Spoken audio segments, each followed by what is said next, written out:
Let us go on with Mathematics Paper 1 of November 2021. Let's continue with question 9. 9.1. Determine the first derivative of fx from first principles if it is given that fx is equal to 2x squared minus 3x. Finding the derivative from first principles means we need to use this formula.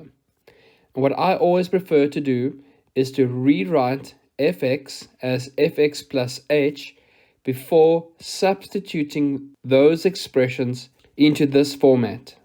So to have fx plus h means to substitute x in the original equation with x plus h. So that will be 2 times x plus h squared minus 3 times x plus h. Now I want to expand this.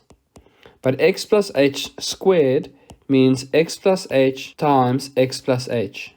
A common mistake here is to write x plus h squared as x squared plus h squared.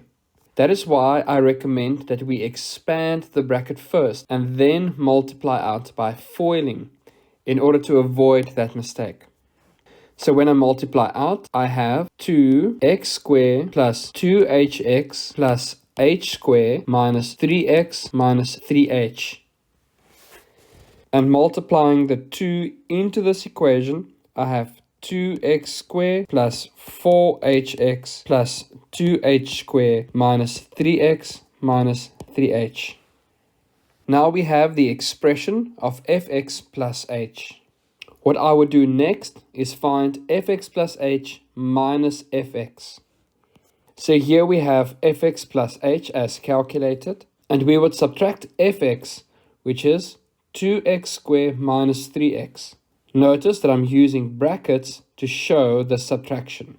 And the reason why I'm using brackets is to avoid missing out on the sign change. And now I can simply add or subtract like terms from each other.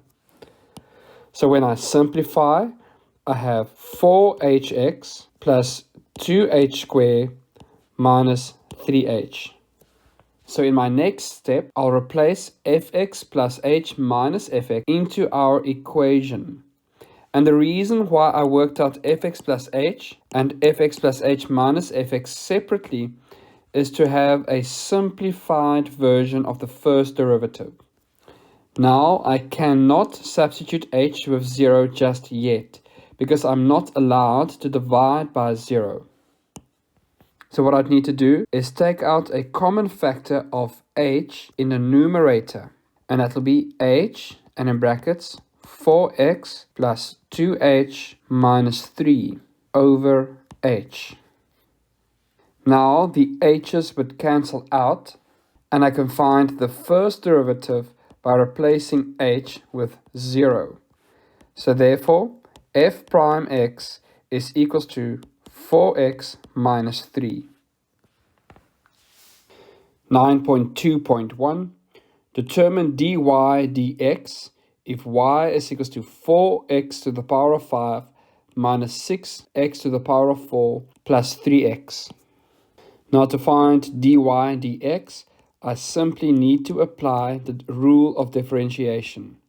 So let's go through term by term. In our first term, we have 4x to the power of 5. And when I derive that, I multiply 4 with the exponent of 5, and I subtract 1 from the exponent. I do the same in the second term, but now I multiply negative 6 with the exponent of 4, and I subtract 1 from the exponent. And for the last term, I multiply 3 with 1, which was the exponent of 3x, and I subtract 1 from the exponent. So dy dx is equal to 20x to the power of 4 minus 24x cubed plus 3. 9.2.2. We want to find the derivative of this algebraic expression. So in order to find this derivative, we need to rewrite these terms. Let us start with the first term. So I can remove the cube root in the first term by rewriting it as x to the power of 1 over 3. So what I did is I took the root and I rewrite it using the root laws which you've learned in grade 11. And for the second term, I multiply in the square. So 1 squared is equal to 1, and 3x squared is equal to 9x squared. And then again, I'll rewrite the second term by taking the x squared in the denominator to the numerator. And notice that the exponent would be -2. And I will continue to rewrite these expressions. So my first term would have a coefficient of -1/2 times x to the power of a third.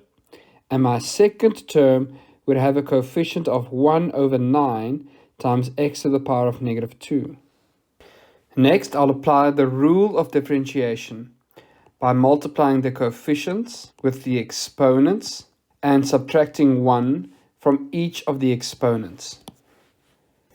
And when I simplify, I have -1 over 6 times x to the power of -2 over 3 minus 2 over 9 times x to the power of -3. And it is always good practice in algebra to leave your final answer to positive exponents. That means I'll take the x raised to the power of -2 over 3 to the denominator, and x to the power of -3 also to the denominator in the second term.